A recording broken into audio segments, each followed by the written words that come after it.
I'll take it. Nobody needs that kind of speed. We don't have that many devices. I don't think it's the internet. I am hiding. No, it's definitely my internet, man. I'm hiding in like the corner of the house right now. Okay, I see what's going on. Well, welcome to the podcast, boys. I think this is great. I can't believe we finally got it together. So, welcome to the podcast. Welcome man. to the podcast. I got myself a little drink, an adult beverage here. Cheers to 30, brother. Cheers to 30. Thank Everybody, you. let's go. So who isn't there yet? Mango and Ryan. You guys are late to the party, man. Your 30s. Yeah. Your 30s are great because you have the ultimate excuse now. It's like you're a true adult. You don't have to care about anything. I have the perfect dad bod and I don't have to hide it, which is great. What's up, Mango? Are you 28 or 29? 28.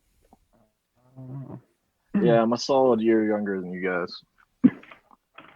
That's Anyways, okay. All right, toast. I got to go back through the group chat here and pull up our agenda for the show today. So we really liked what Mango suggested near the end there of the group chat. I say we jump right into what you had put forward. Alec, has the podcast started, or are you going to do some sort of like ad like you and Greg do? Oh no, we just throw the ads in the beginning. We started. The podcast is rolling, and we love to start our podcast just by like talking in general conversation. So, and then if you got to cut it off in the beginning, you do. But we're rolling. It's natural, So Tyler's got a confused look on his face, but that's okay.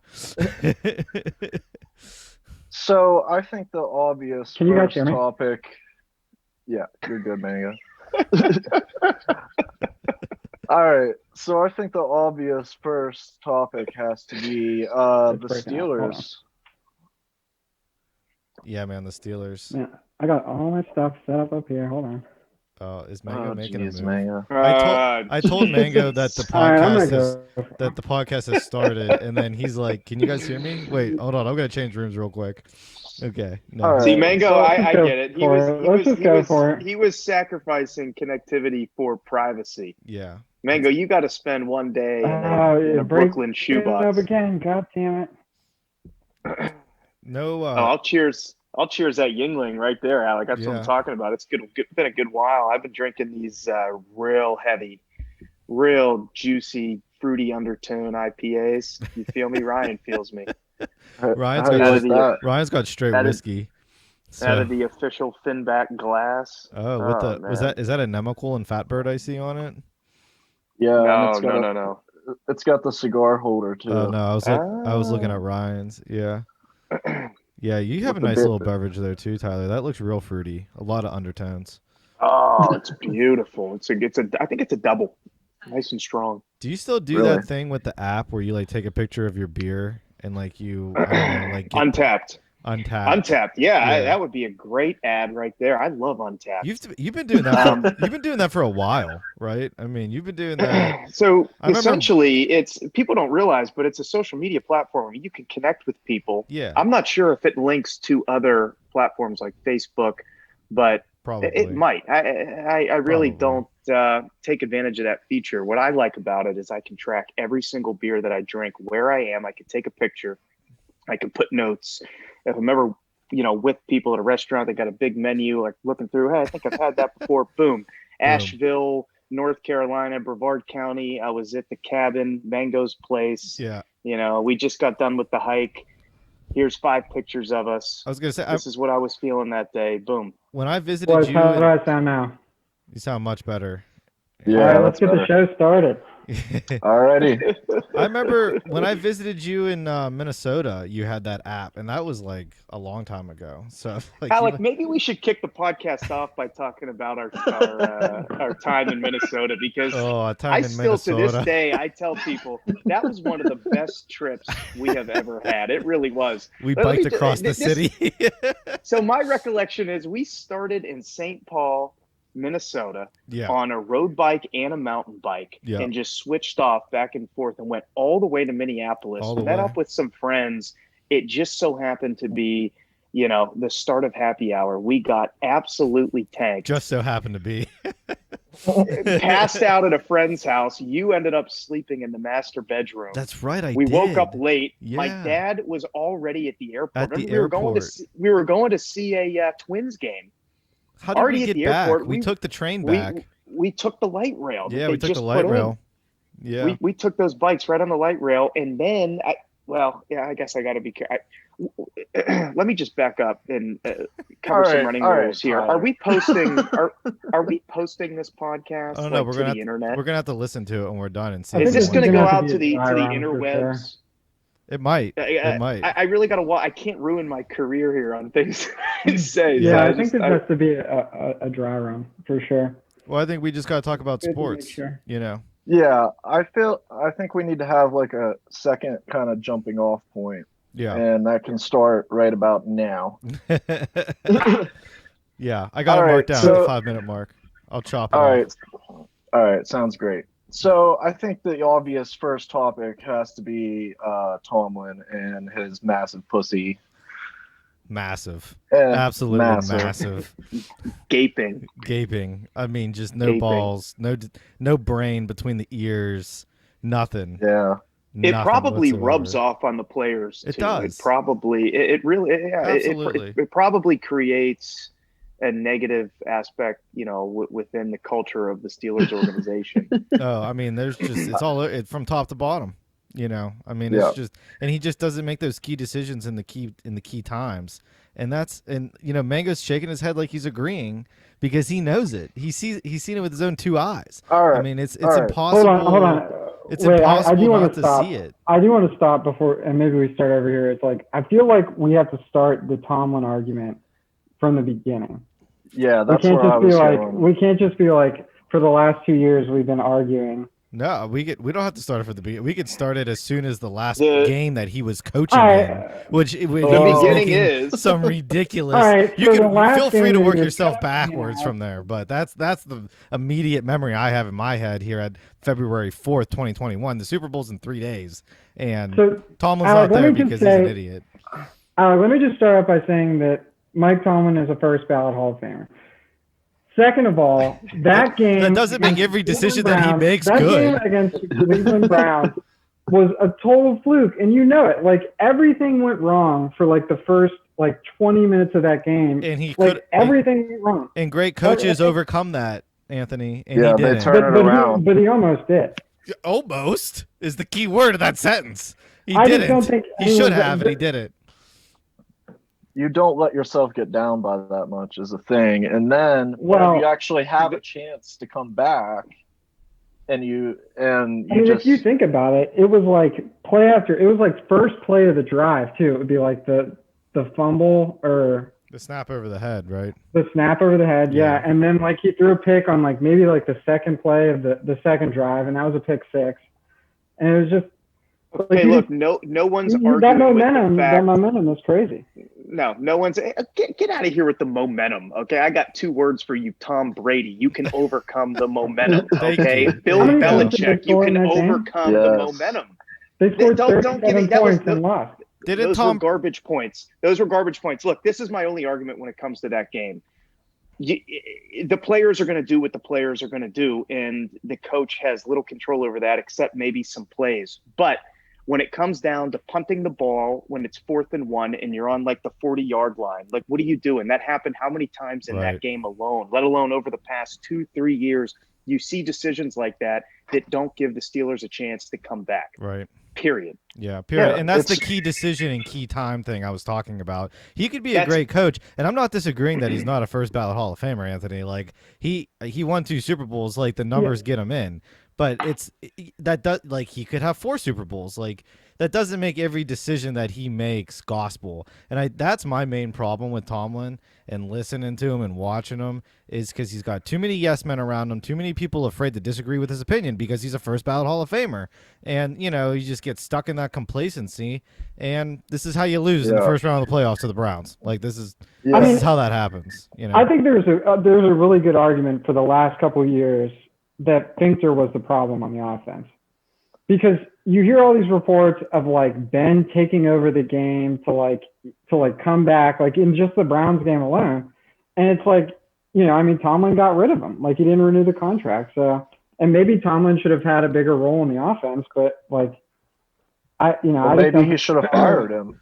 And when it comes to my style of coaching, in my style of football, it's the Andy Reids of the NFL, the Bill Belichick's, the Sean Paytons, the guys who step in and take a bigger role in calling the plays and controlling the game. Right. Tomlin, how many meetings do we have to have where Tomlin does? He looks stoned and he's staring out into he's passive. He's got his hands in his pockets. Mm-hmm. He's not coaching. Right. Me and my dad will always joke. Coach. He's just what's that?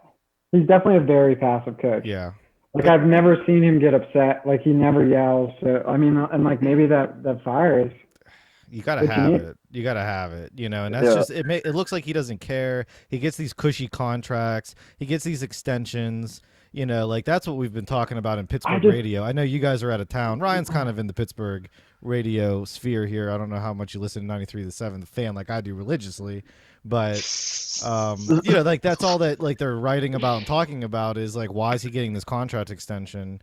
I get it. He's a Hall of Fame coach and everything, but he got an extension this offseason. What have you done for me lately is, like, my thing. What have you done for me lately? So, he's getting it. He got the contract extension last year, but now there's an option on the table, and it's whether or not they pick up the option to extend him further.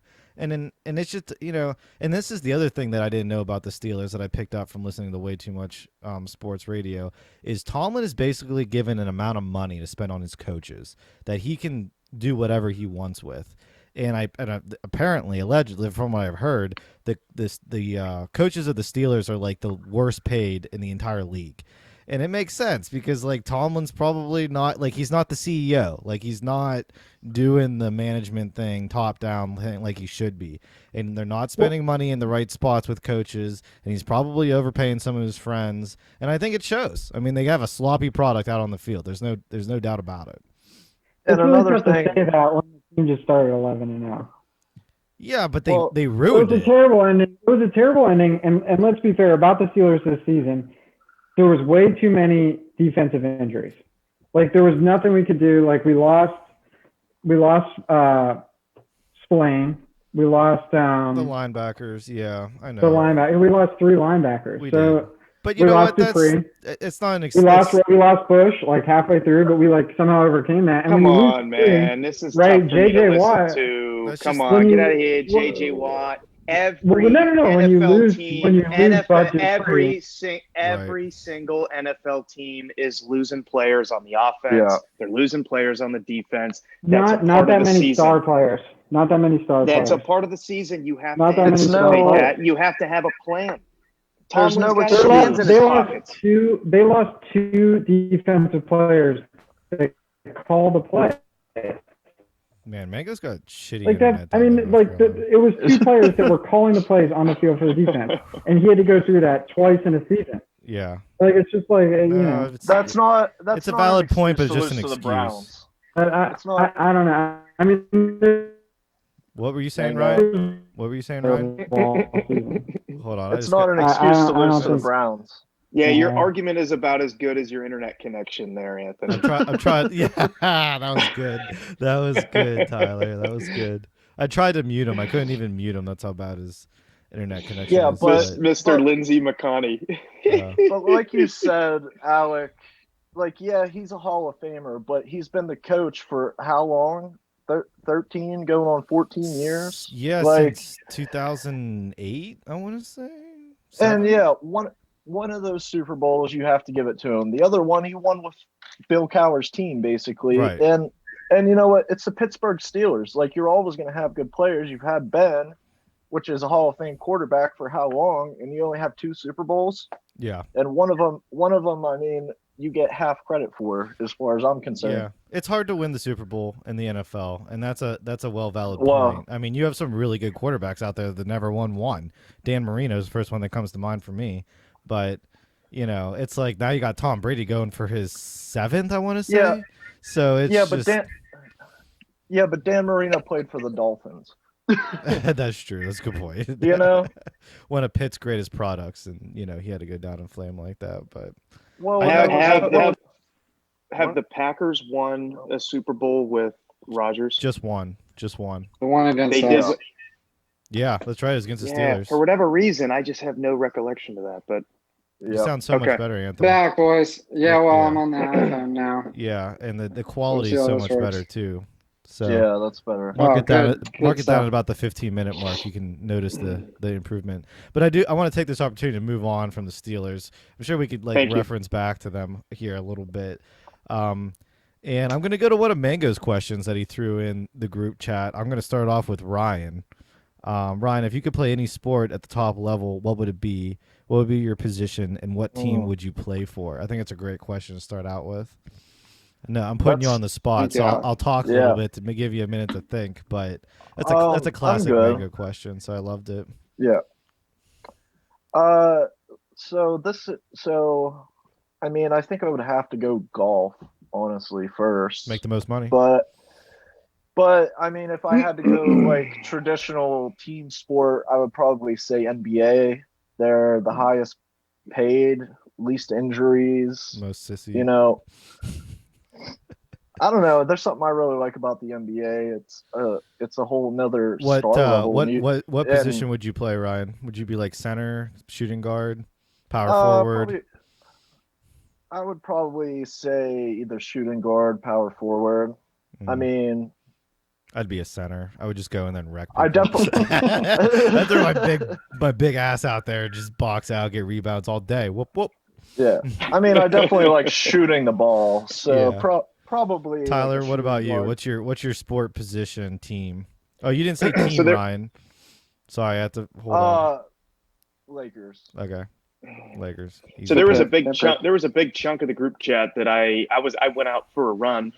Went around Prospect Park. It was a beautiful time. Sure you Took did, Tyler. The dog. Went out for a run. Mm-hmm. No, I did. It was about 4.5 miles. The dog whoops my ass every time. She has a thing with pulling, but uphills it works because it pulls you right up. A little extra pull.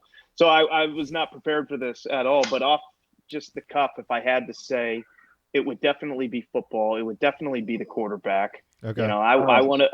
This is going to come as Tom no Brady. surprise. I want the control of the game. I want to lead the strategy, call the plays. You know, would you say that's my style? Would you say Pittsburgh Steelers? No, absolutely not. And you know why, Alec? Because why? We've got a coach. turd of a coach. There we go. In Pittsburgh. So bring it back. It's all about leadership. It's all about strategy. Yeah. And I'd have to, and I feel like we're going to have to, the first part of the conversation again, over again, a second time. It's going to go back to, Reed with the Chiefs or McVay with the Rams or Peyton with the Saints, because those are coaches that, I could get behind. Those are coaches when I watch them play, I'm like, you know what? This is leadership. These are some guys that can know how to, win football games and score points. I love it. So there's my response. Mango, I'm saving you best for last. Well, actually, I'll be last because I'm the best. But you're wearing an Oklahoma. You're wearing your OKC Thunder hoodies, so. Yeah, so I mean, I agree with what everyone said. Like, I definitely would be golf, and then it would be the NBA. But team sport to go off book, right, for team sport, I would say maybe soccer. Oh, okay, I like it. Ooh, some of those center back. No. I really forward. I guess I don't really know all the positions. Forward striker. Well. You gotta be scoring the goals. Yeah. Mm-hmm. But make a ton of money. Great haircuts. It's so insane. Great haircuts. Mm-hmm. What team? Yeah. What team? Probably Manchester United. Yeah, I mean that's the best team in all the land. What I listen to Mark Madden up here in Pittsburgh. He's like I think it's Liverpool. I'm pretty sure he's a huge Liverpool fan. Yeah, Liverpool. Yeah. Yeah, and then I would say for individual sport, tennis. Yeah, I was gonna say tennis. I was gonna throw tennis out there because I think they make they make a good bit of money. I don't know if they make as much as the golfers do, but it's such a fun sport to play. I love playing tennis so much more than golf sometimes. Tennis is a lot of effort, though, Mango. Are you sure you would pick tennis over golf? I mean, me personally, tennis would be a lot of fun. Yeah, tennis would be a lot of fun. I feel like some of the tennis matches get so epic, like out of nowhere, and it's just like when you're in the middle of that, like those guys are in a different. What's the zone. first And it's tennis gotta be major? Is it the Australian Open? awesome. Yeah, that's in like a week or two. It's coming up. That's what I thought. They're Yeah. actually. I just saw a headline last night that they like all had to quarantine in the Yeah. hotel for Mhm. COVID, and one of Mhm. them tested positive. Oh, really? So that'll be Okay. interesting. That will be interesting. Yeah. All right, I'll wrap this up here. I'll just we actually did good. We all picked different sports. I think we didn't plan that. Just naturally. I'm going baseball. Hockey. I'm going Ooh, baseball. Baseball. Yeah. I thought you were gonna say What hockey. position? Well, I would say hockey, but they don't get paid enough. So I mean, it's just Yeah. that simple. And talk about beating up your body. That's what I happens mean, when you. if you're lucky to make it like 5, 6, 7 years in the NHL, like you're a seasoned veterans. I would say shortstop for my new favorite team, the Atlanta Braves. Dansby Swanson, my boy down there in Atlanta, just love him. Just love everything he does. Such a good player, such a good defensive player. Puts the bat on the ball, just does what he needs to do to win games. And that's just, I'm probably the oldest soul here, if not the All right, oldest that's person. enough And I love baseball baseball. Yeah. So, but I gave up on the Pirates altogether. I think Like, this podcast is no baseball allowed. Right? I thought I'm glad to get a little hockey in if I can. Like I'd like to talk about the NHL, so I'll transition to that at Yeah. some point. But I gave up How on are the the Pirates. Penguins I just doing want to this say year? that. Huh? How are the Penguins doing this year? I don't All watch right. the NHL at all, so Yeah, I mean they're middle of the pack. Not a good start. Not a good start. middle of the pack. Not very Yeah, good. middle. I think actually if the playoffs ended tomorrow, they would have just squeaked in. I mean they're like right on the playoff line. And it's a really short so, season, right? 56 games. It's like what, 60 games? 56. Yeah, 56. And it's like they normally play like 86 or 87 or something Are like they that. playing so. the back-to-backs? So like the NBA is playing, I think 70 games, but the way they're doing is they're playing a lot of like back-to-backs with the teams. Right. So like if like let's say Cleveland goes to Miami, like Yeah. they're going to play each other like Mhm, back-to-back mhm. nights. Are they doing that in the NHL too? They're trying to. It's a little harder to do because it's kind of like it's a full contact sport. You kind of sometimes need that day of rest off if you can manage it. But they're doing back to backs. I think the Penguins have 8 back to backs throughout their season because they make a big deal about that. I mean, I guess you got to talk about something on sports radio all day long. But they have a couple. They have a good half dozen, if not more, back to backs. So that's interesting. I like it. They're like mini series. It's like you get into the playoff series and you play best of 5, Right. usually best of 7, whatever. So you're playing best of 3, and kind of go from there. So I mean, I think my biggest problem with the Penguins right now is Malkin. Yeah. I mean, he is just so hard to watch. So like hard. he touches the puck like and he plays like he's still a MVP caliber player. it's not even that for me though, Ryan. He just never seems to do the right thing with the puck. We talk I about know. that on our I play in a men's league, and we have some players that aren't that great, but you don't have to be that great, myself included, by the way. You don't have to be that great and still be able to make the right play. Yeah, exactly. Sometimes let's He's just a get the puck hog. out of the zone, and when you're not even doing the little things right, you're right. It's so hard to watch. Just watching him play makes me just want to yank him. In my opinion, he is just a puck hog, and they just need to get rid of him. I mean, it's not getting any better. You know? Chris Letang's another one for me that just I hate. Like he's like, okay, he's hot shot defensive player. I want to play forward. Like if the coaches actually had like any kind of imagination. Usually my criticism for Tomlin, by the way, not enough imagination, not enough creativity in his play calling. Preach. Yeah, but just got to stick that in there for you, Anthony. Just got to stick that in there. But the same thing with, he's old. Like Chris Letang, he's not as fast as he used to be, and he's trying to do things like he's 25. And it's, like they won a cup when he was injured, and in my mind, that wasn't a coincidence. Like they won that cup in part because, I think it was the last cup they won, and he was injured for like the second half of the season. And they went all the way and won. And it was like, because you just need to be a responsible defensive player in the NHL. You can't really afford to be this coast-to-coast, up and down the ice defenseman. If you're going to do that, you got to be a center. I mean, that's just the only position in the NHL to afford you that kind of freedom. So, I mean, at one time he did have the physical ability to do that, but he is just too old. Nobody really has that ability in the NHL right now, if you ask me. I mean, the game is just too fast. Like there is just like everyone is at such a high level, unlike the NBA, where I feel like everyone's just kind of like doing it to do it, just kind of lollygagging around. But that's insane, man. That's just insane talk. I don't want to go on my NBA like hate too much, but it's just like I just hate watching the play because it just seems like only half the players on each team are trying, and that's just what. Well, I don't think that's true, man. That's kind of how basketball is played, right? It's all about spacing the floor so that you can get like the defenders like out of the middle of the lane so that you can make plays happen, right? So a lot of these players are role players. So like they're catching threes, they're post players, like they've just got a designated role. You know, when you're talking about like a James Harden or a Kevin Durant, like they're going to be all over the floor playing all 5 positions because they can score from anywhere. Well, and they play a ton of ISO too, is the thing. Like they'll literally space the other players as far away from him as they can and try to get him one-on-one because he's basically unguardable one-on-one. Yeah, but that was stuff that I did when I used to play basketball on like PlayStation. It was like do the ISO, get everybody out on the sides, and just like run the point guard down the middle. Like that's playing not basketball on the PlayStation is just like you just drive the lane. Well, that's what I'm saying. You do the ISO, you just gotta go down the middle. It's like, oh, what? Like I don't understand the point. Right. Like it's just I don't know. It's like, you drive the lane or do a step back 3. That's all I do. Yeah, I guess. Alec, I'd like to start a segment for this podcast. And it is you bring us your number one NBA complaint, and Ryan and I argue it. Okay. To see if we can change your mind over time.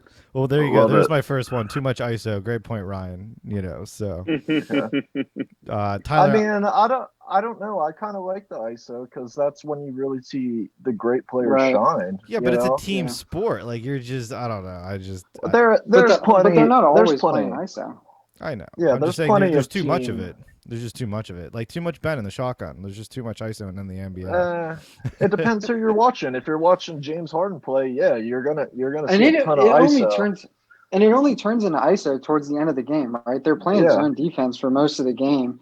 It's only if like it comes down to the wire and they've got to lock up someone like, you know, a Harden or Durant. Like so they're playing, you know, they got a hand in their face all the time. Okay. Well, I like this segment. I think I'll do some research on 3-pointers and bring that up next time. But while we're on the NBA, I know me and Mango have a bet on this. So Mango, you think the Nets are gonna take it all the way this year? I mean, yeah, I think that's I think that's a pretty good fucking pick.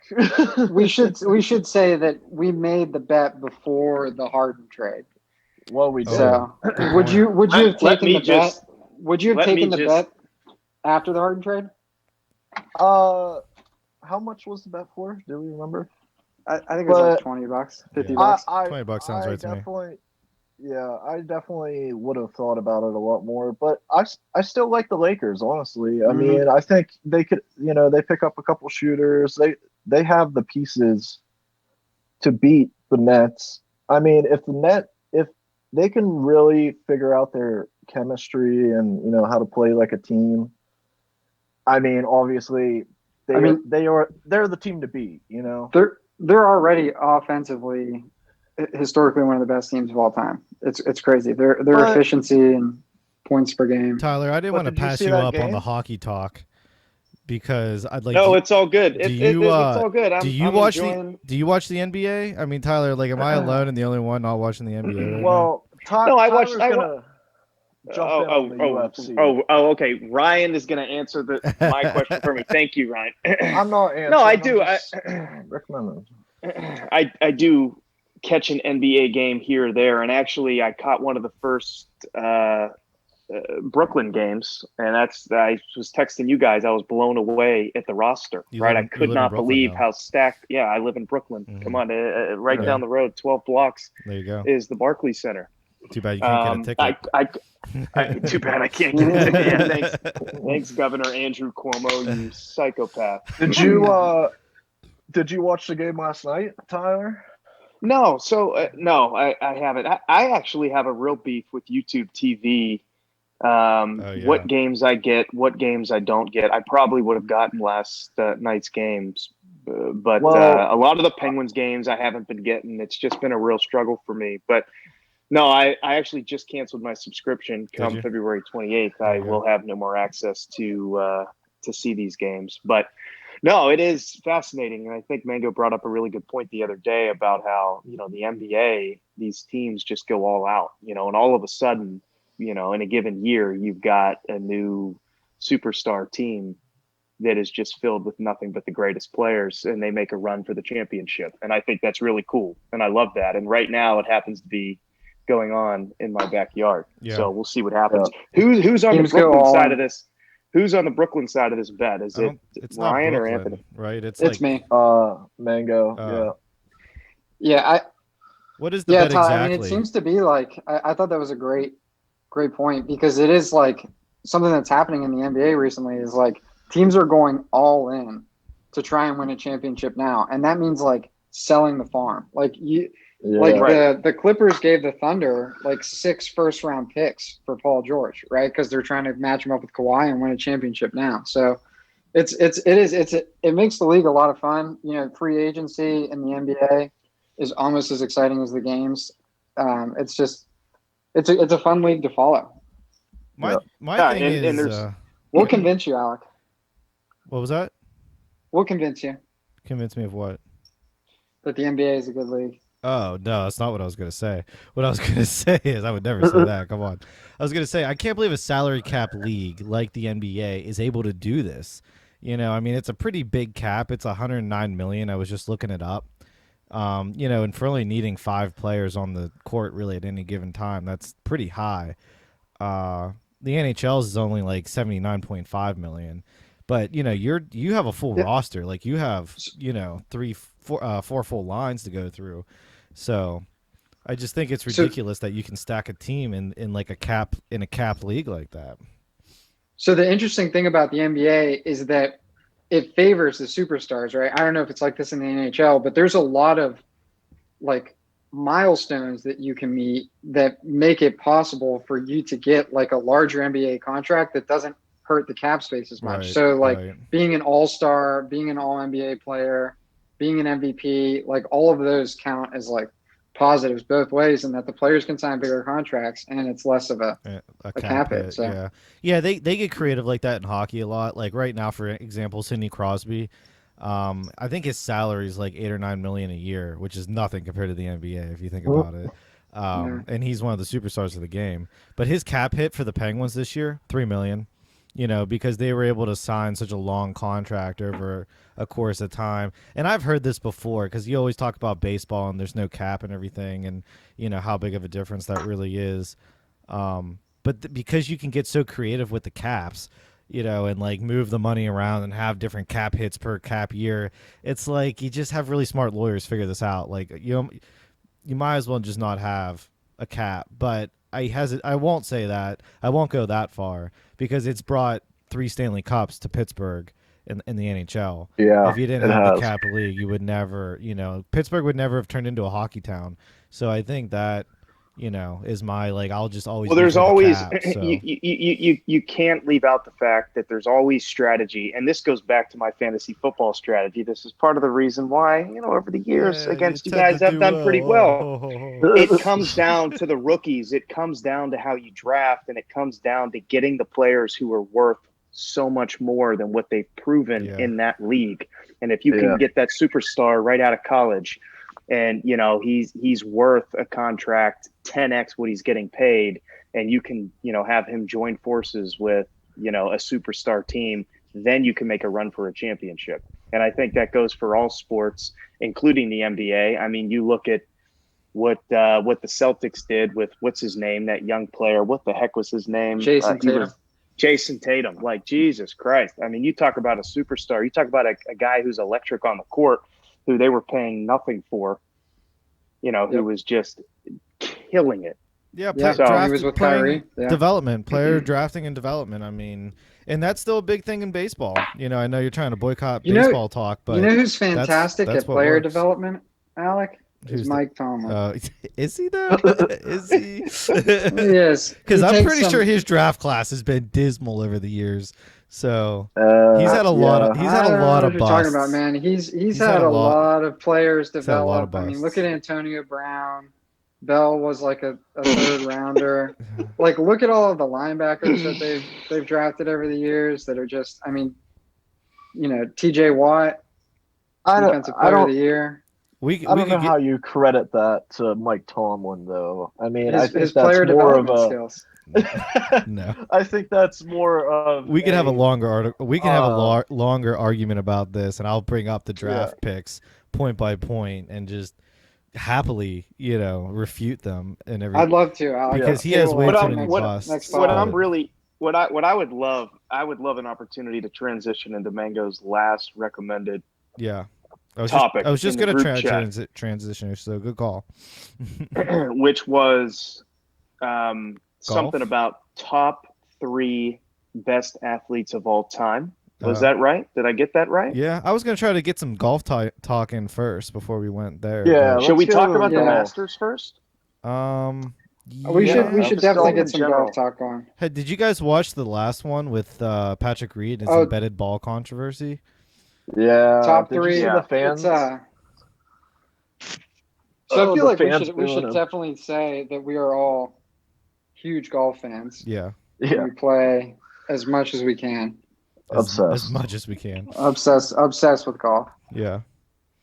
And I did see the Patrick Reed controversy, and it just seems like he's always in that. And I thought the interesting thing about last week was that it happened to Rory McIlroy too. Right. And nobody said anything. Right. And they're all over Patrick Reed because he's got a history. So it's interesting. My thing with it is, and I didn't see. Was there a picture out there of it before he picked it up? Because all I saw was them looking at the hole that he picked it up from. But he didn't do anything wrong, I guess is my point. If we were out there playing, even under the strictest of rules, your ball looks to be embedded. You pick it up to see if it's embedded. He didn't do anything wrong. He was well with it. So for the CBS announcers and the quote-unquote talking heads to go off on him, I thought was really unfair. I mean, the guy's won a major. Yep. You got to give him some respect. I know it's you can't just hate on him because he didn't earn it. Yeah. Because I think he's not a likable guy. No, he's not. But you don't have to like somebody to respect him. I think a lot of people didn't like Tiger Woods. I don't think a lot of people didn't like Tiger Woods, especially post, affair and everything, or controversy or whatever you want to call it, but then he goes off and wins the Masters. So, that, and Bryson DeChambeau is sort of in the same boat. People hated him. Take me through the rules though, because I didn't follow this very closely. So, I can be your excuse for explaining exactly what happened. Yeah. I've always understood that if your ball's embedded, you got to play it as it lies. And I've seen majors where players have had to just dig deep and dig that ball out. Only in a hazard. Do you what? Do you have to play it as it lies, exactly how it lies? No. I have seen, and it was Matsuyama, I think was the player. That ball was freaking embedded. There's only 50% of it showing. Or maybe it wasn't necessarily embedded. Maybe it was just in a deep divot. If it's in a deep, maybe that's what it was. If it's in a divot, if it's in a divot or the grass is just really high, then it's just shit luck. Because you could drive into a divot in the middle of the fairway and you got to play it out of there. But if it plugs, then you can pull it out. Then you can pull it out. Yeah, and they were also playing lift, clean, and place that day. Oh, they were. Oh, wow. They were. Well, what the hell Not in the are rough, they bitching about? Oh, just in the fairways. Okay. Yeah. So it was obviously wet out, and sometimes it was wet. So embedded balls are embedded ball. Yeah, I mean it's just something that happens. He was on a hillside of a bunker. It looked like it was next to a bunker, but it wasn't actually in the bunker. And if the ball's embedded, you get to take it out. You take your drop, you hit it, no penalty. So. Well, I think the thing is everyone's already painted him as the villain, and I mean they're gonna look for any excuse to, burn him at the cross, basically. It's like wrestling. You got to have the heel. Is that what they call it? The villain. Yeah. Somebody having some type of controversy in it, and then you have the good guys that come in and try to put them down. That's all this is. And whether it's manufactured or not is sort of regardless. Not really the point here. I'll ask another ignorant question. Why is it? And I remember reading numerous articles about how he is one of the most hated men in sports. Patrick Reed. Why? Patrick Reed. Why? It's just a long story. He's a little bit of an asshole. I get it. I've read the articles, but at the end of the day, it doesn't seem like it justifies him being so hated. There's a he's a phenomenal golfer. I mean, he's fun to watch. There's a lot of stories with him. He came onto the scene and he was winning, and he just, instead of saying, I'm honored to be out here, he was just like, I'm a top 5 player. I should be beating Tiger. I think he said that. Right. Yeah. Things like that. So he rubbed people the wrong way. There was a story back in his college days, because he played for like Augusta State or Augusta Georgia, the college or whatever, like not really a famous college or university or anything like that. And then he was, I think, cheating. There was like allegations of him cheating, and he got kicked off the team. And he stole. Yeah, that's right. He stole. He was stealing things from his teammates and things like that. So, the guy just doesn't have a great track record. And when you're playing golf, you're dealing with these let's be honest, you're dealing with I don't want to use the word prissy, but it's a professional thing. You're not out there shooting hoops on the playground in the corner of 10th and Brooklyn. It's definitely somewhat justified. Yeah. Oh, yeah. No, it is. And then he won a lot of people over in that one Ryder Cup, where he was essentially the hero. Yeah. Which everybody loves him if he's playing in a Ryder Cup. Yeah. And so then then he went away for a little bit, and then he couldn't really get anybody to help him, and then he was basically just relying on his brother-in-law. That's why his brother-in-law is his caddy. They have Riggs and the whole Barstool Sports gang helping him. I mean, for whatever reason, Barstool loves that guy. Patrick Reed. They've interviewed. Yeah, they just go out of their way to interview him. I don't know why. I think the funnier heel in golf is actually Bryson DeChambeau. People hate him. And I guess I'm not really sure why. I guess it's because he thinks he's always the smartest guy in the room. And, that rubs people the wrong way from time to time. Does he, though? I guess. Does he? Or is he just trying to find a competitive edge the rest of us? He's I guess you could blame it on being ultra competitive, but he just seems to put on airs with his intelligence. And he's really not the smartest guy in the room. I mean, he's figured out some things about the game. But I read a quote about him that he never practices putting or something like that. He's just I'm so good at putting, I just don't even practice it. Yeah, I couldn't believe that comment. So, sometimes his interviews rub me the wrong way. He's just I don't know. He comes off as very pompous. But he's an interesting guy, right? I mean, he's changed the game. He's made a lot of really interesting points. When it comes to science. I mean, what he's doing, what he did to his body, and to be able to drive the ball that far is really impressive. Yeah. But he's a there's tank. just something about him. Total tank. The dude is a freaking tank. Yeah. Showed up one year. I love Bryson, actually. Unit.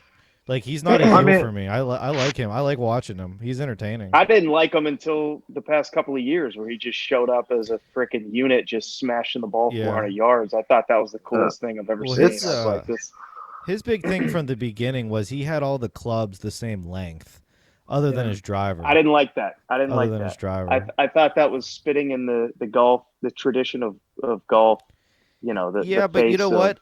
When I was growing up and playing, even as far as playing in college, I've thought about that, because when you're gripping a 9-iron and you're really bending over, especially depending on the lie and things like that, I'm maybe this club should be a little bit longer. Maybe the pitching wedge. It seems a bit mechanical. It seems a bit too robotic to me. There's there's a feel to the game that I'm not fighting on the feel part. I disagree. You're all about the feel part. Yeah, I disagree though, because I think he's a lot of fun to watch play. I mean, how is it not going to be fun to watch a guy that can drive the ball 400 yards? I mean, I enjoy watching him play. I mean, well, now because he's completely transformed his game, but I'm talking before that. It was. Oh well, yeah. The guy obviously has a tremendous amount. It was too mechanical. He's got a tremendous amount. It was too mechanical for me. He's got a tremendous amount of natural ability, and I think that's what he doesn't like to admit. He likes to admit that he figured it out because of the numbers on the chalkboard and all these crazy things that he does. And it's Bryson, you could say that, but it's obvious that you have a ridiculous amount of just natural ability when it comes to the game. You can say you never play with feel. And I try to do the same thing. Okay, I'm trying to hit a 75-yard shot. That's that's 50% with a sand wedge coming down on it pretty hard. So you're trying to think about that kind of thing. But you got so many different variables, lie, condition, wind, pin placements, like all these kind of things. You flighting the ball up, you flighting the ball down, so that's what Bryson does so good, and that's what the pros do so good. I mean, that's why the caddies are so instrumental, and that's why they have such long conversations on like what would appear to be a simple 150-yard shot into a green, because there really is so much that goes into it. That's what I love about the sport. It's challenging in that regard. You know what I read recently about how good the pros are is that a lot of times Rory McIlroy will play two balls, and he will play the worst shot of the two for the entire round. And he says, if I'm shooting under par with the worst of the two, then my game is in pretty good shape. That's and just like thinking about, like how, like, like you put one right down the middle and you hit one into the shit and you've got to take a penalty stroke and still, you know what I mean? Like to deal with that every hole. It's so impressive. Yeah, it's so impressive. Although maybe that's why he's not playing good as of late. Like, he should actually start playing his better ball, like. That's what I was going to say. My thing with Rory, I mean, he just can't win. Like, talk about Tomlin and his terrible decisions in key moments. Rory McIlroy just doesn't seem to be able to, like, bring it through. Streaky. He's so streaky, man. I know, it's but like you could be streaky. You still got to pull it off every now and again. Like when was the last time he's won a golf tournament? It's been 5 years, I'm pretty sure. So no, but he's always in. He's always in like the top 10 or something. I think it just goes to show you about what a mental game it is, and when you are on top, the pressure is just so intense, and it is. You have nobody to lean on. When Ben Roethlisberger's in the red zone, he can lean on. His entire team. He can hand the ball off. When you're in the lead of a golf tournament and it's Sunday, it's day 4. It is 100% you, all eyes on you, camera crews on you. It's just an unbelievable amount of pressure. And I think guys like Rory just can't handle it. Guys like Tiger thrive off of it. And, that's why they win so many majors. Well, I mean, you could debate that. We could argue that given So speaking of, that's a great point. Speaking of pressure on the Sunday, great point. I don't think there's any more pressure on a Sunday than the Masters, which is the first golf tournament here. And Roy McIlroy has not won the Masters. His best finish is in 2015. What's everyone's pick? So. Oh, that's right. That was when he was leading, and then he just blew up on the final day. Rory did win in 2019 this World Golf Championship, HSBC Championship, November of 2019. So it was probably a weak field, but his last major was 2014 PGA Championship. So it's been 6-7 years since he's won a major. That was Aquila, right? I think it was. So, like, I'm not picking Rory to win the Masters. No one is exactly. So no, I think you gotta go with one of the young guys. I think you gotta go with like a Xavier, or maybe even a DeChambeau. You mean Xander? Xander? Xander. Yeah, I could. Did I say? Yeah, Xander. I could definitely see DeChambeau just taking advantage of Augusta, because it's definitely a course that can be overpowered. I mean, there's no doubt about that. We've seen Tiger do it several times, Then again, it also kind of lets a lot of people into the field. Yeah, but it's all about the putting, so it lets a lot of people in the field. That's why like Freddie Couples played so good there for so long, was because you could just kind of like plot your way around. I mean, a lot of people will say the only major that Tiger will be able to win basically from here on out is the Masters. I agree with that. You could throw the British Open in there maybe. Well, he's not winning a PGA or US Open anymore. Why don't we rephrase that question? Who would you like to see win, and who do you think will win?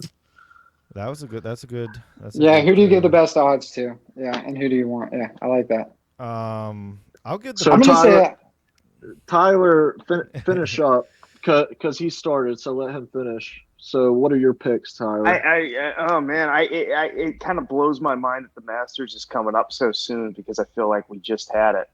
This COVID thing has really we did just have it. Just wrecked everything. We just have it. Yeah.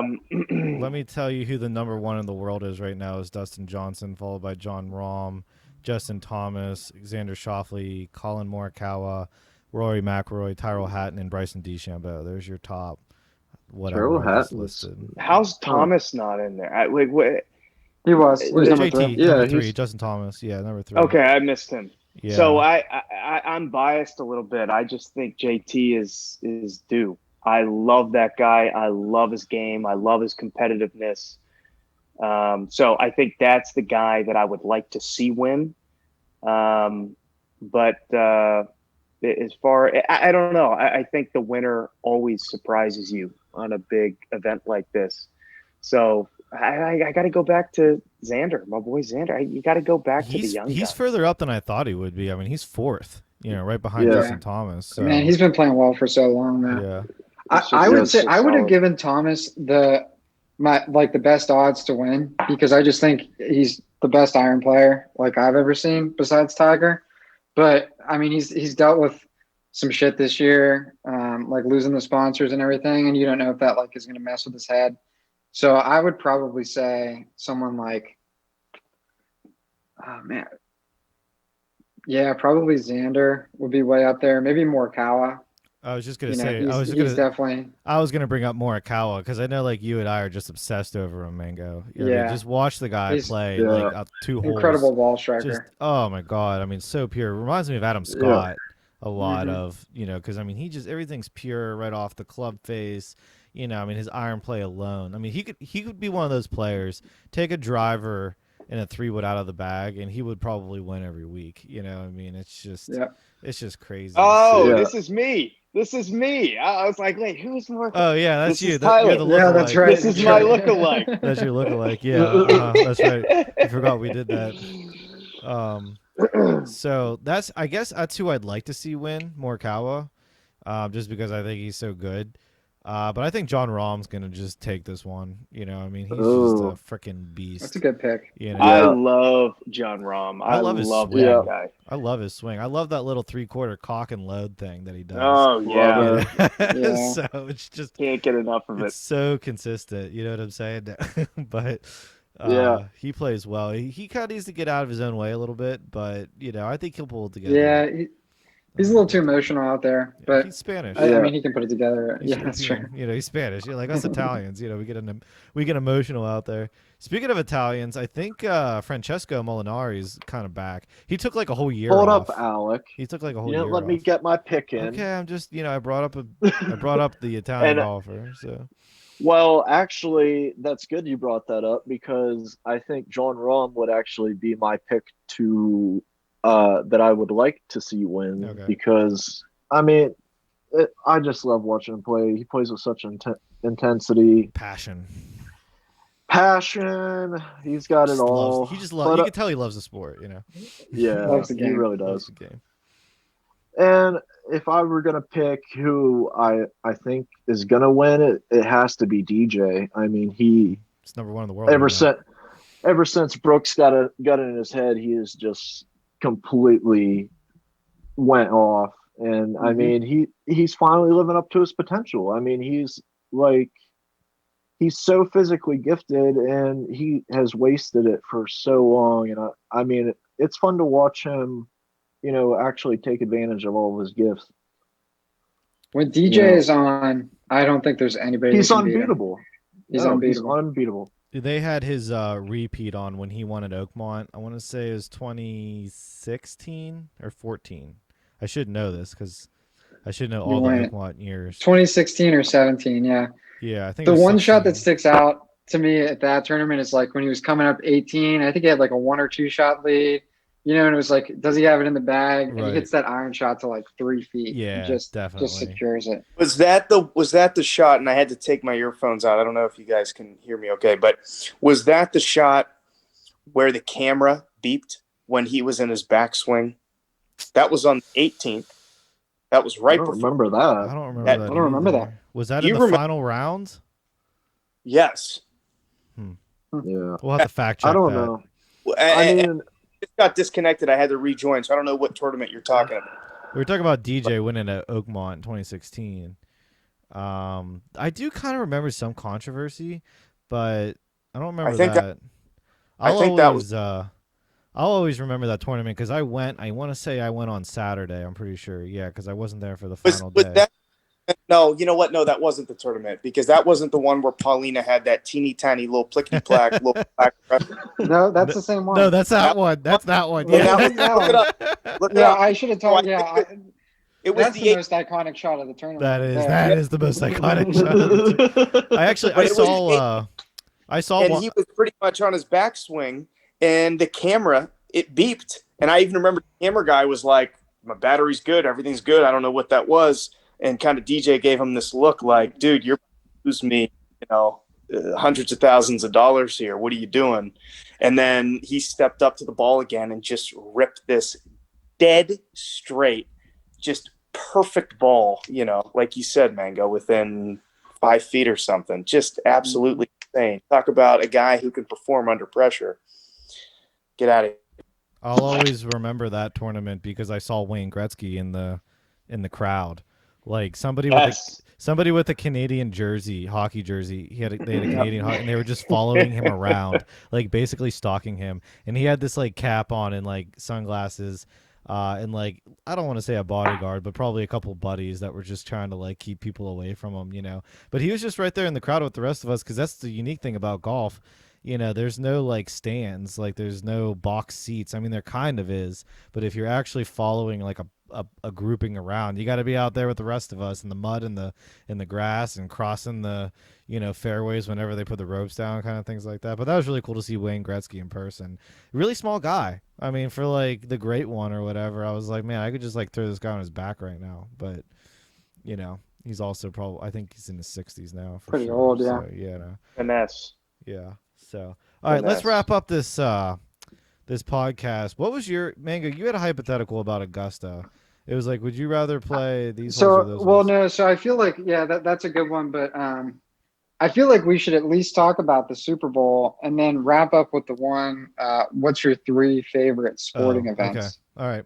But I do think we got to. I mean, the Super Bowl's in 2 days. Yeah. No UFC? Come on, guys. That'll have to do the next one when the Super Bowl isn't in 3 days. I guess the only thing I'll really say about the Super Bowl is I guess Tom Brady is going to just try to go ultimate. Like I would say secure GOAT, but he is GOAT. He is the GOAT. So he is GOAT. Yeah. I think I texted you guys this. There were some insane stats that came out about Brady in the Super Bowls, like after he won the NFC Championship. Like he's been to 18% of all Super Bowls. It's crazy. He's played in 50% of like all seasons. So like he's been to 10 Super Bowls, played 20 seasons. Right. He has won just as many NFC playoff games as Drew Brees, and he's only been in the NFC 1 season. That is ridiculous. So yeah. That's funny you bring up Drew Brees and the coach there. Is that Sean Payton, right? Because we talk about the Steelers. They brought this up on Sports Talk Radio the other day too. We talk about the Steelers, quote unquote, underperforming. Talk about an organization that's underperformed down there in Nolans, with having such a good quarterback. You're playing in a dome. You got Sean Payton, who obviously knows what he's doing, and they've won 1 Super Bowl. So it just goes how hard it is to win in the NFL. And I let people like to talk about Patrick Mahomes. Is he going to be in the GOAT conversation maybe in like 5 to 7 years? Maybe he could be, and he's won 1, but it's just like okay, like it. You can't win 3 until you win 2. You know what I mean? So honestly, I don't know how this is possible, but it almost feels like Tom Brady is underrated. Like he just wins. Like the guy just steps on people's throats. Like he has that winning mentality that he just goes out and takes it. How old is he now? 42? 43. I mean, think. 43? Yeah. That's insane. This dude is going to another Super Bowl. I can't agree with you more. I think you nailed it. I think he is underrated. And when you watch him play, I mean, look at the Super Bowl. What was it against the Cardinals where they were down however many touchdowns? And it was like that meme that I'll never forget, oh, you're down, 28 points, hold my beer. Yeah. I'm going to go take care of this. And dude just finds a way to just, he can take the game in his hands. He can control it. He knows what he needs to do, and that's one of my biggest criticisms. I'm sorry to bring this back to Tomlin, but it's like you can't punt the ball when you're down 30-plus points. Tom Brady just and wouldn't it's have 4th let that and happen. 1. Tom Brady would have ran up. He would have ran out line, to the field, snuck it, got the first down, ran the next play. Like, let's get the touchdown. We don't have time to screw around, Tomlin. We can't have our hands in our pockets, scratching our. I'm actually surprised there wasn't more of like I could have seen Ben run out to the field, just like throwing the punter on. Yeah. Like, hey punter, get off the field. I'm gonna take this one. Like I'm just gonna get this quick couple. But of that's yards, just the difference of that's the difference between a champion and everybody and Tom else. Brady, Tom Brady sneaks the ball, at 43 years old, and Ben Roethlisberger doesn't do 38, that. 39. Ben doesn't do that. He just doesn't do it, I mean, Ben was horrendous the last, quarter of the season. Yeah. But for as that's good enough. as he was. That's enough Steelers talk for that. Yeah. No, but I just. But anyways, Mango, what was your? So what was your? I thought your thing was the 3 greatest athletes of all time. Oh no, I said 3 favorite sporting events. I think I did say something about goats. Yeah. I screwed that up. Then. Let's do the sporting event thing though, Anthony. You must have some in mind. Yeah, so I think my number 1 it's going to be the Masters. It's really not even close. Most iconic golf tournament. Yeah, number 2 is going to be the NBA Finals, and like a Game 7. Any Game 7 playoff is incredible, but the NBA Finals, I love that as well. And then I'm going to say the Wimbledon tennis tournament. I can get behind that. I can get behind that. I love Wimbledon. It's got like that Masters vibe, Yeah. And it's just what I love about Wimbledon and Masters, because you're right, they are like sort of in the same grouping, I guess, because they're so iconic. It's just when you think of a golf championship, you think of putting that green jacket on you, and it's always at the same spot. It's the only major that's always at the same course every year, so that's special. Yeah, it's definitely special. And Wimbledon's great because it's got the grass, and it's just I'm gonna go and I'm not really sure what order to put these in, but I wanted to say this one before I forgot, is the March Madness Final Four. I just love that atmosphere. I love college basketball. Like, you guys might just think I hate basketball. It's like, no, I love basketball. I grew up playing basketball. Like, I was on teams and just really, really loved it. I'm white and short and I can't jump, but it's really fun to play. So I was like, that's why I'm still playing hockey right now in a men's league and not playing basketball in a hockey in a men's league. But just love March Madness.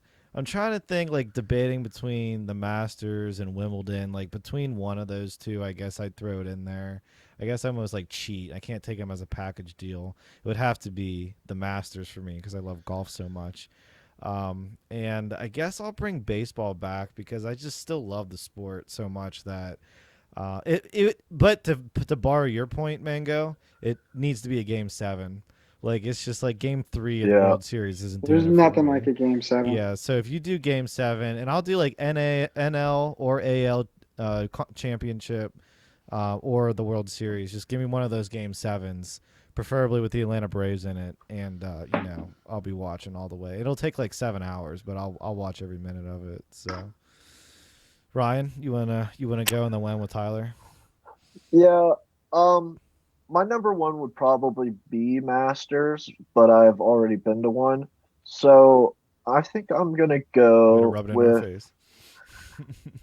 Hey, I'm not the only one, but I think I'm gonna have to go with the World Cup. Okay, soccer. That's good. Yeah, I mean, love some World Cup. By the way, I just want to say I found this pin of U.S. Open Oakmont 2016, so I guess that solves that question we had earlier. Like, literally right here on my desk. I guess I should have just looked up. Nice. Yeah, the World Cup's a great pick, Ryan. I mean, soccer's so big, we don't have enough appreciation for it over here in the States.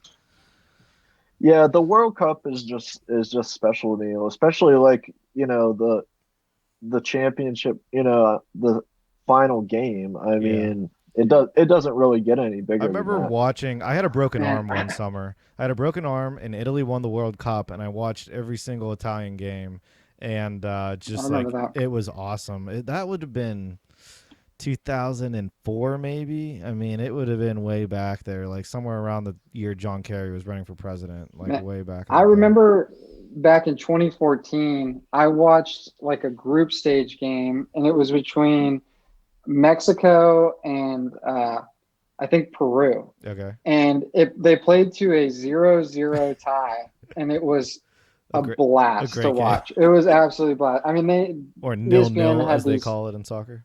Yeah, ESPN had these Spanish announcers on there. They were having a blast with it. I remember Ochoa, the goalie, was just making these incredible saves. Like, and that's just the World Cup atmosphere. But it was like one of the best soccer games I've ever seen, and it was a 0-0 tie. So, what are your other two, Ryan? So second, I'm gonna go Olympics. I think. Okay. I'm actually pretty jealous. Mango, he's going to Tokyo. Supposedly.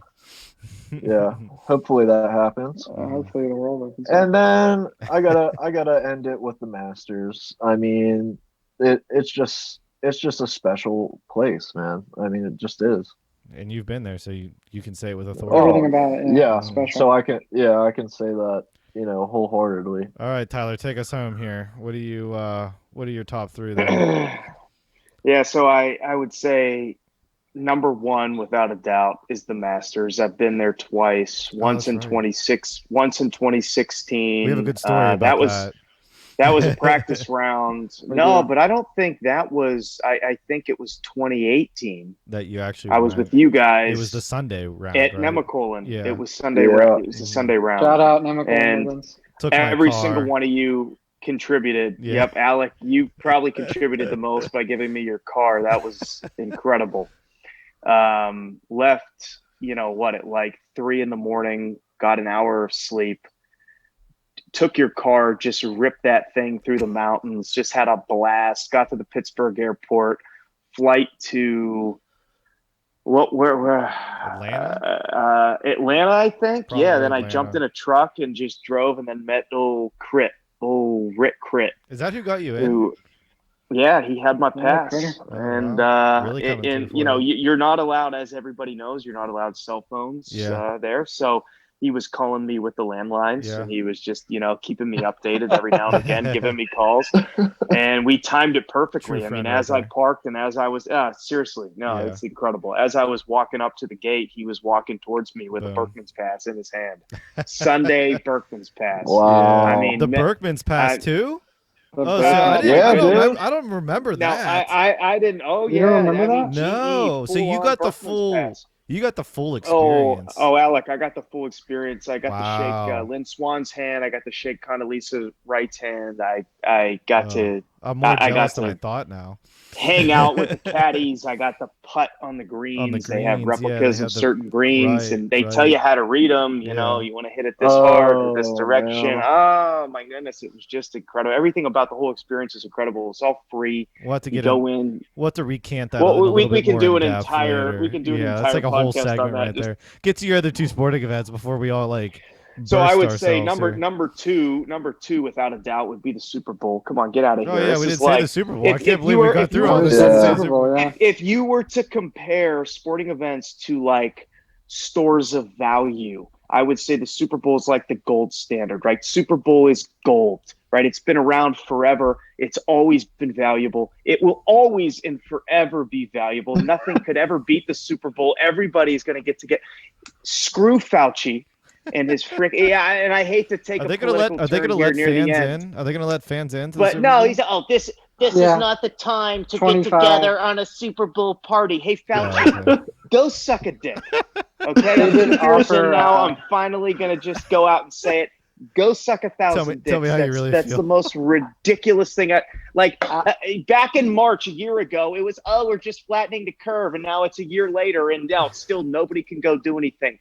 Super Bowl is the gold standard. Number 2 for sure. And if I had to give go ahead, Mango, before I give number 3. Alec, real quick to answer your question. They're letting 25,000 in. Thank you for answering my question, Anthony. That's a lot. Yeah, they're letting some people in. That's a lot. I mean, that's the most probable sporting event for a while. They'll have their masks on. Don't worry. Oh yeah, they get like a free PPE kit. Yeah, do they have it's like hand sanitizer and a mask. Do they have to test negative before they go? Do they give everybody lotion too? So I wonder. because they had to do that for the Buffalo game. I heard that's what they had to do. They all had to be, show a negative test to get into the game. So, all right. But go ahead, Tyler. What's your last one, Tyler? Number 3 is World Drivers Championship Formula One. Come on, let's go, baby. This is like what? This is one event none of us have been to, right? We know people who have been to these events. Do we know? So wait, explain this to me though, because I've just recently gotten to Formula One, and I thought that is there a championship race? Because I thought it was like a season long thing, kind of like NASCAR. But is there like a one race to rule them all kind of thing? Juan's got you hooked. Juan's got you hooked on Formula One. Have you really? Man, you know who loves is Steven Glauser. Glauser loves Formula One. I thought it was Juan talking about it. Like the one trip. Yeah, Juan loves Juan. it too. Oh, okay. No, Juan's into it big time too, and we have to get to a Formula One race. It's on the bucket list. It's very high. I'd like to do it. But no, actually, I don't know the answer to that question. I don't know if there's one race to rule them all. I don't think there is. I think it's based on wins and points throughout the season. But I got to dig back into Netflix and start watching that series that they have on there again, the Formula One series. But I'm not going to say Stanley Cup. I feel like we've mentioned everything else. You got to throw Formula One in there. Yeah, the Stanley Cup would be interesting. I mean, that would be a lot of fun. I'm surprised. Yeah, but we've lived through that. Honestly. We've lived through that, Alec. We've lived through it. I've never actually been, but I wasn't at the Stanley Cup Finals. I was at one of the conference games, which was a crazy. Yeah. I've been to playoff games. I've been to big games. I feel like you can't get much bigger than what I've experienced in Pittsburgh. You really can't. I just can't see that. Were you at the 2013 wild card game with the Pirates? Because apparently that was a crazy event. So. Pirates. I was at a playoff game versus the Flyers the year they won the Stanley Cup. That was a great game. That would have been fun. There was like 12 fights. It was awesome. All right, boys. Well, I think that was a pretty good show. We got into a lot, eh? Yeah. Great show. Yeah, we unpacked it all. I just like the opportunity to kick back and chit chat with you boys. Although I would prefer we do this in person. This is kind of tough to just be sitting on my couch. Yeah. We got to find a way, Alec. My back hurts. Don't worry. We got to find a way, Alec. Even Robin's over here laughing. She can't even help herself. No, seriously. We got to find a way. Let's get together. Okay. Yeah. We will. We'll get together soon. So, if only Mango did winter sports, it'd be a lot easier. But it really would be a lot easier, Mango. Considering it's February 4th. Mango's like, let's fly to South America. Come on, guys. Go to Florida, guys. Come on. Florida's always warm. Hey, but seriously, just one last point to go back to the discussion we had. I think it was 2 days ago. It was a very quick conversation on the group chat about, do we go to a U.S. coast or do we go to the Caribbean somewhere? Guys, I'm telling you. All inclusive. I'm telling you guys, nothing. You can't find a coast in the U.S. that competes with, some of the direct flights that'll take you to the Dominican, Jamaica. You can go to Punta Cana, wherever it doesn't matter. Jamaica, the beaches are just incredible. The people are incredible. The prices are incredible. That's where we got to focus on. Okay. Well, let's make it happen. We'll talk about travel destinations. Because I'm not trying to go to Miami, and deal with some guy who's got an art degree who's trying to get his his college tuition paid off by the government because nothing's fair. Nothing's fair in life. Just bringing the politics right back into bullshit. it. Well, seriously. Versus a guy, you could tip him $3 and that's his month's salary, and he's going to give you the best service ever, and you're going to tip him 10, and you're going to make his day. You're going to make his month. You're going to make his year. Mango, I'm with you. Look the other direction. Come on. Well, guys, I'm in for either one. Yeah, whatever you guys want to do. That sounds good to me. I enjoyed the Mexico trip. Just so you know, me and Elise are rescheduling our Mexico trip for September if anyone's interested.